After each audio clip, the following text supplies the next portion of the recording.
there's an over-indexing on what should the content be and how do we get it to the learner, and an under-indexing on what is the learner's context and what does that mean in terms of how we shape the experience they're in, which includes the content. This is a mistake because we've all had bad training. Just think back to the worst training you've had. If you've had a bad online training, and I know you have because all of us have had bad online training, usually it's content page, you read the page, you click a button, you go to the next page, and you're just getting new little chunks of topic every page. And that is just not effective. It's not effective from a teaching and learning perspective. It's obviously not effective from a motivation and engagement perspective. There's some critical things that's not doing that we should always do in any kind of learning experience.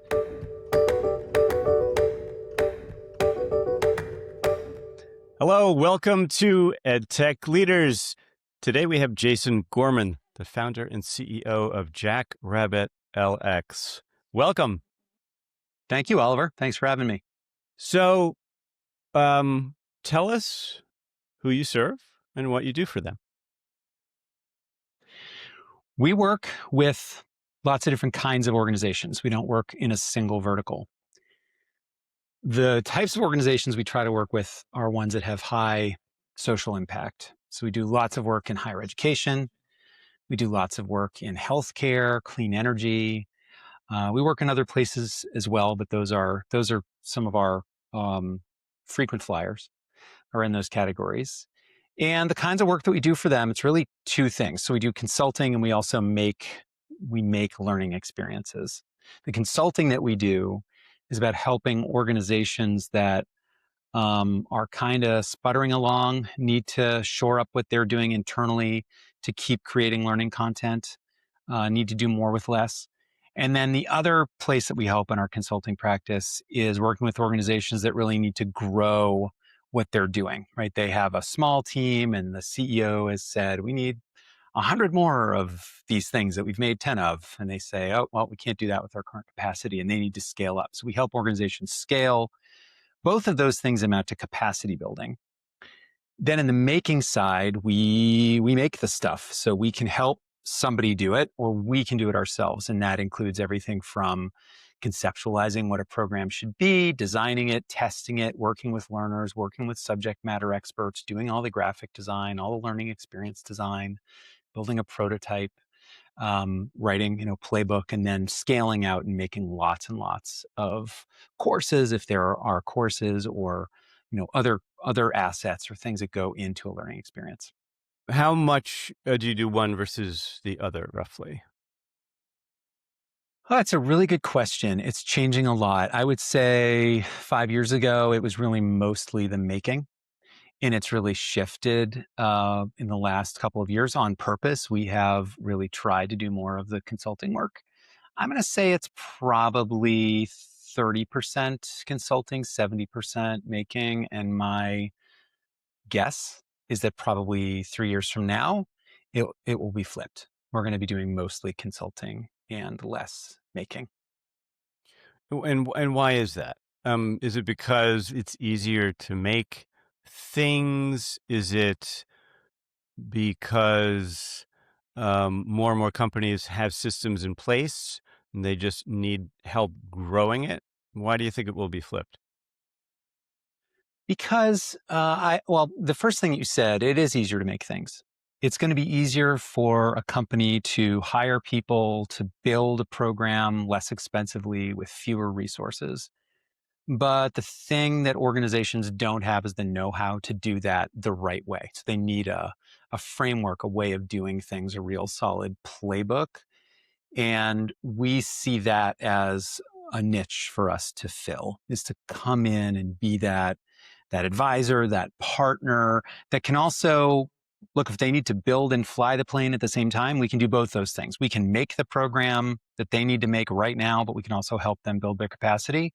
But we are guessing that the capacity building will become a bigger differentiator for us, just from a business standpoint, and also in higher demand as the world continues to change at a ridiculous breakneck pace. So if a company comes to you, they have a program in place, and they say, we have this great program, just make it bigger. Do you Mhm. go in and look at it and sometimes say, you think it's good, but it could be a lot better? It's not as good as you think it is. Mm. Does that happen? That's a tricky conversation. So I think if you're a consultant and somebody is inviting you in to assess whether the baby looks good or not, Mm, then you can give a fair assessment easily. mm, If you are coming in and you're asked to make more of something that already exists, your opinions about the quality of that thing might be less welcome. mhm, So I'm sensitive to those things because it's a lot of work to build these programs, and so I do think if somebody's hiring me and my team, I think they are hiring us for all of our expertise. I would want to find ways to give them the full benefit of working with us, but I also don't want to insert my opinion necessarily where it's not wanted. mhm. So how did you get into this in the beginning? What's your background? Well, my background is education. I started out as a teacher, was teaching English to foreign language, people for whom English was their second language, and and then I decided I liked education, but I didn't want to be in the classroom all the time. And so I went and got a degree in instructional design, and I worked in higher education as an instructional designer. So I was working with faculty to help them build online courses sometimes, but very often it was helping them do interesting things with technology in their face-to-face classes. And I worked in higher ed for 10 years, and then I went into consulting where I started to work with lots of different organizations. I worked for a company that did that. I helped them grow their consulting practice. They had been very focused on K-12 education, specifically publishing. And in the consulting practice, it's allowed us to branch out into lots of other areas, lots of other types of client organizations. Um, I left that organization. I went to work for another one, worked there for a year. I was came in, laid off one day, and started Jackrabbit. I had sort of had plans, that I was building on the side, but I was kind of shoved out of the nest. Had to go do it one day. Well, what was that? What was the impetus? Did you feel forced to, or was it something you wanted to do for a while and it was just like, okay, now is the time? It's something I wanted to do for a while, and it was an opportunity. Losing my job turned out to be the opportunity I needed. What I really wanted in building my own business or thinking about building my own business was the opportunity to take all of these ideas that I had about what I believe work in the process of creating a great learning experience, some of which I was able to do in my jobs, some of Mm. which, because of politics and other people should have inputs and opinions. And sometimes I thought those were good, and sometimes I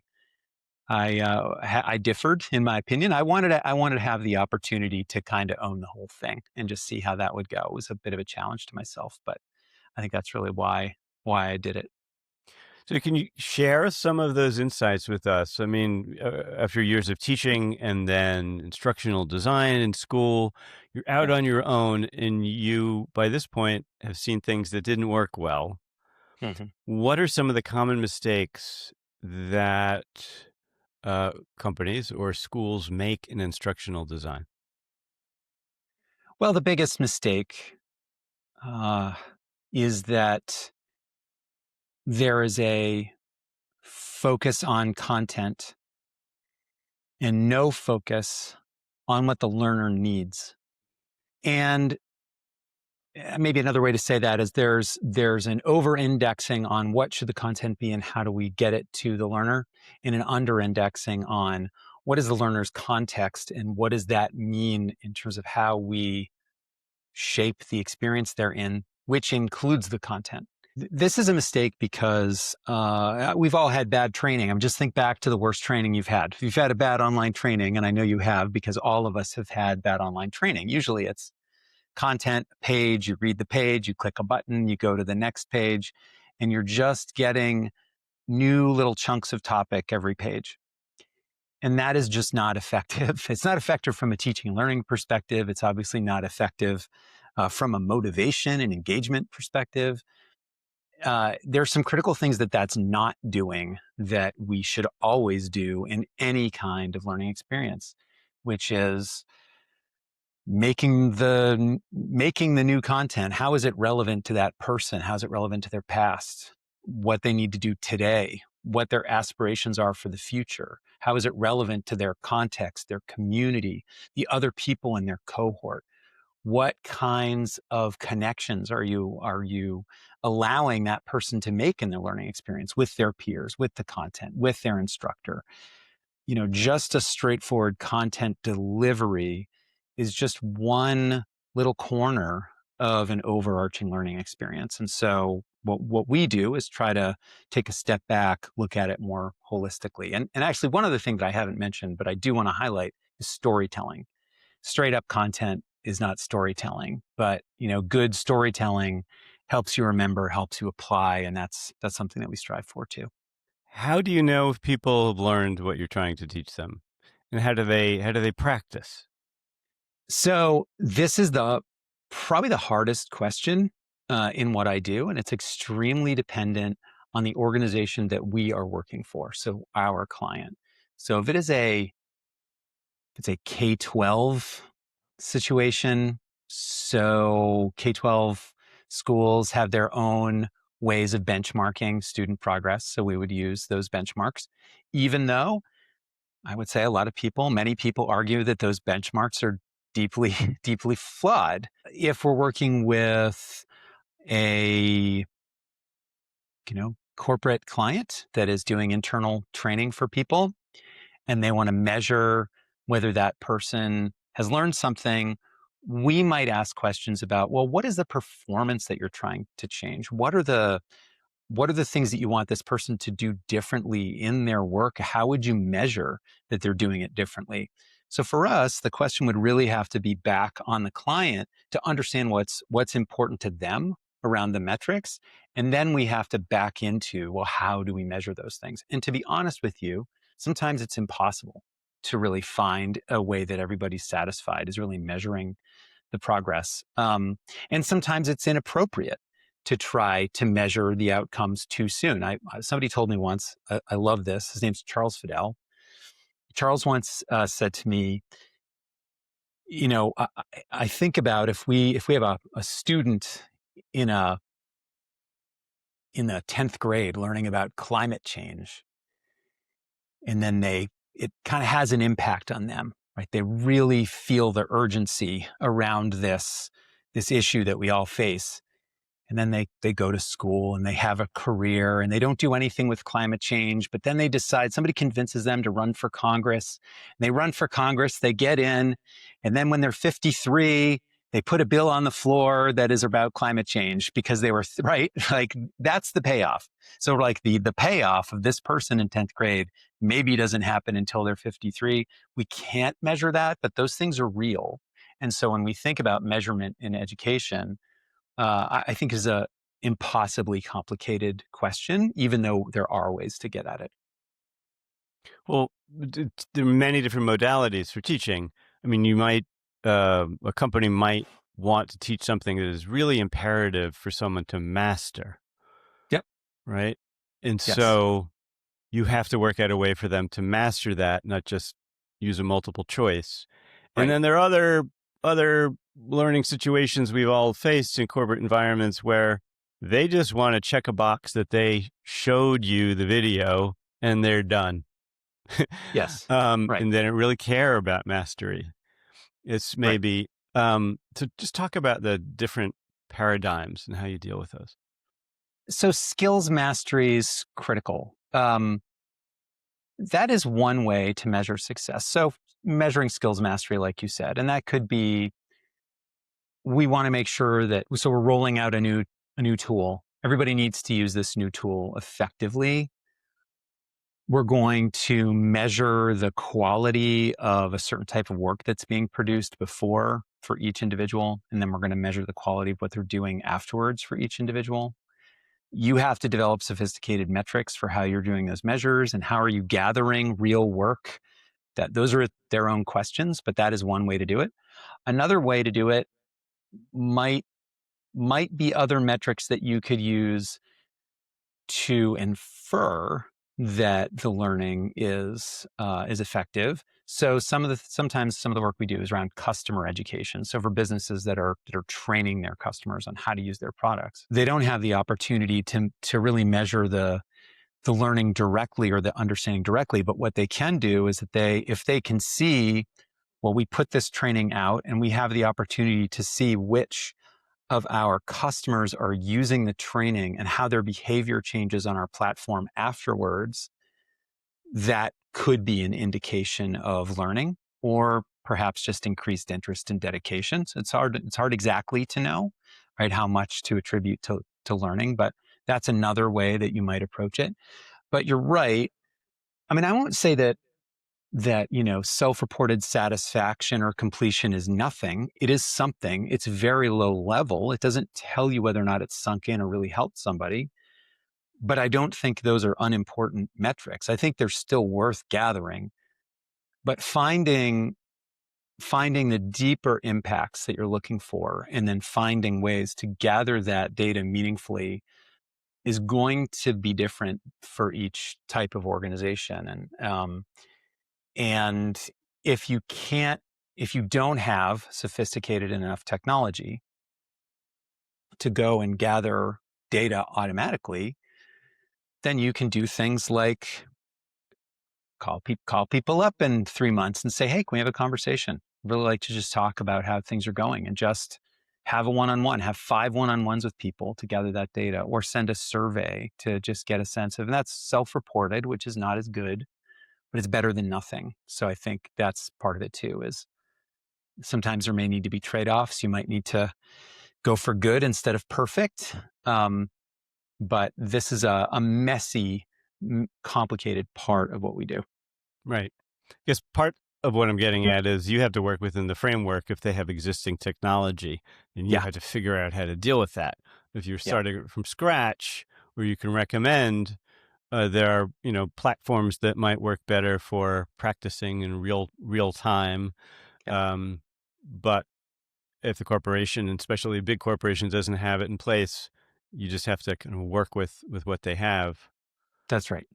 That's right. Um, So bring me to the next step of AI and integrating new technologies Mhm. into a company that hasn't been exposed to it. Everybody's asking for it, or curious about it, or at least willing for us to use it to do what we're doing faster, with only a couple of exceptions. There are still organizations out there that just have blanket no AI policies, and then we don't use any of it for them. But organizations, I would say, are all what I'm seeing is that organizations are in very different places right now. A year and a half ago, most people were more or less in the same place in terms of either they hadn't used it or had only used it a little bit. They didn't really know. They were just trying it out, maybe doing some personal productivity things with it, but not applying it to their processes. Now, I do think there's a gap that is widening here. The people who never went and really played with the technology, figured out what it did, they are now feeling behind in a way, and there is a gap between them and the folks that are um, really working to figure out how it can be applied to what they're doing. For us, one of the things that we're interested in doing on the consulting side is helping organizations kind of level up with this. So if you haven't done anything, or if you've done very little, but you're not really sure how to kind of systematize it, um, this is something that we're helping organizations do now, and we are not quite there. Maybe by the time this podcast come out, we will be. We're going to have an offering that's called AI Playbook in a Day, and the whole idea is to analyze what the learning organization does currently, analyze what are the opportunities to enhance it with AI to make things go faster, to automate things, to increase the quality, so forth, and then create a plan for how to build towards it. Um, People need that. I think this is a gap, and I think it's also not a one-time thing. Is part of the challenge. I think one of the things that we hear from clients is they have tried AI, they have done a few things, but then another thing is released, and they get freaked out and intimidated that there's now another whole tool or another whole capability that they have to go back and retrofit all the changes they just made. It's a lot. It's a lot for organizations to deal with and reckon with. So you're working on an offering for AI assisted learning to go along with their current current learning, They're right? really well. We can think about it in two ways. One is our consulting for their own capacity. So we can help organizations. We do help organizations really think through how to use AI just in the process of making stuff. But then of course we're doing that ourselves. We're constantly in our own processes. We're revisiting and updating those. But then on the student facing side, yes, we're also doing that. And these are things are changing all the time. We've been using AI uh, that's student facing, like voice, video, content. We've been producing those things, images, for a couple years now, and it's been there are massive benefits to that. And so we are definitely using these technologies to create student facing experiences. And I think the last major frontier with this is one that I think we're entering now. When I say now, this is Hmm. October 20th that we're recording this. And this stuff matters. Are chatbots that are specifically learning, that are delivering the majority of or large chunks of a learning experience. So you sit down, and instead of going through page, one or two videos, it's a lot of it is happening just in a chat where it asks you a question, you're answering a question, maybe it gives you a video, maybe it gives you some audio or some images, but it is hyper personalized. This is where we're all getting closer to that. We're not there yet, but that will happen. So, when I think about AI use, I think about it kind of on the personal individual level, on the kind of system level of creating learning experiences. Like as an organization, those things have to be systematized. And then I think the last level is really the student facing piece. But AI is important in all of those places. That's great. Let's shift over to the business side and marketing a little bit, if that's Yeah. okay. And just tell us what you've done throughout the company that has worked well, and what are some of the challenges in marketing and growing? Everything that has worked well has been about building relationships. What we do is very relationship dependent. We're not a service that somebody would come and click a button on our website and buy our service that way. And if we're going to work with somebody, they need to know us, they need to trust us. Typically we're doing something important with our clients that is high value for them, sometimes high risk for them to get wrong. And so, in order to do that work, we have to have just a good relationship. And there's really nor there should be, any shortcuts around that. And I think what that means for marketing is that there are certain things that are just a waste of time, right? They're a waste of time for us. They'd be a waste of time for somebody we would want to get in touch with. And some of those things are, okay, like SEO, not that important for us. Cold outreach, really difficult to do that effectively for a business like ours. So, what we've been doing is we've been going to conferences, we've been hosting events, virtual events and live events, and uh, we've been, hosting dinners and get-togethers, and just giving ourselves a lot of opportunity to build our network, to meet people, to learn about what people's needs are, and to see those opportunities bubble up in natural ways. That is really what's most effective for us. You've tried cold outreach? That hasn't Yeah, worked for you? we did a couple times. Yeah, it didn't work. Yeah, and I think, and I was really hesitant to do it.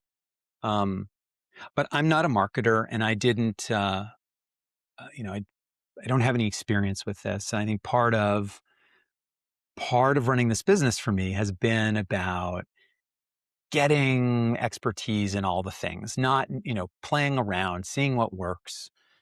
And it was something we tried in earnest a few times, and it just it just didn't work. Um, and I think that's okay.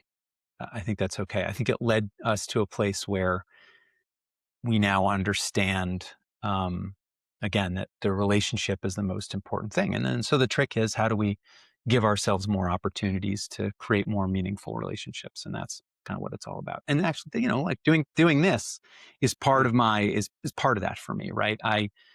Before somebody meets me, if they have the opportunity to hear about how I think about my work, and the kind of care I put into, what I do for my clients, get a sense of my philosophy, my personality, what my company does, that's helpful. That might create some other opportunity for us to talk down the line. So this is, part of it too. Great. What are some of your goals? And have you had to, there's the magic wand question. You could wave a magic wand. Where would you be in 6 months or a year? What does that look like for you? Yeah, we're really interested in helping organizations that do good things in the world expand, get a bigger megaphone, reach more of the people that they are serving.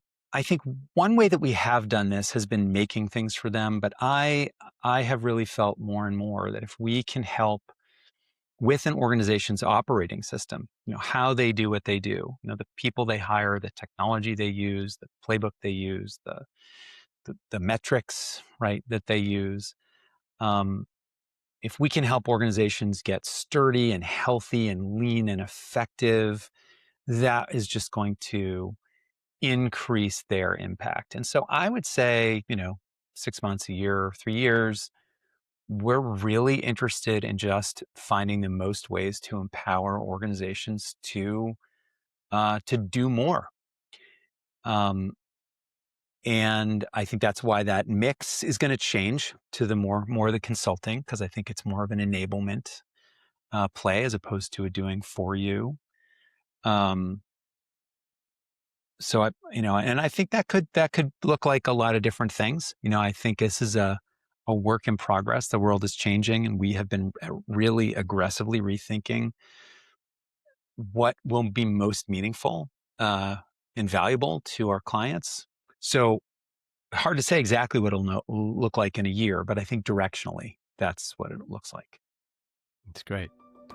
Thank you so much, Jason Gorman, founder and CEO of Jackrabbit LX. My pleasure. JackrabbitLX.com. Is that correct? That's it. Thank you so much for coming today. My pleasure. Thank you for having me, Oliver.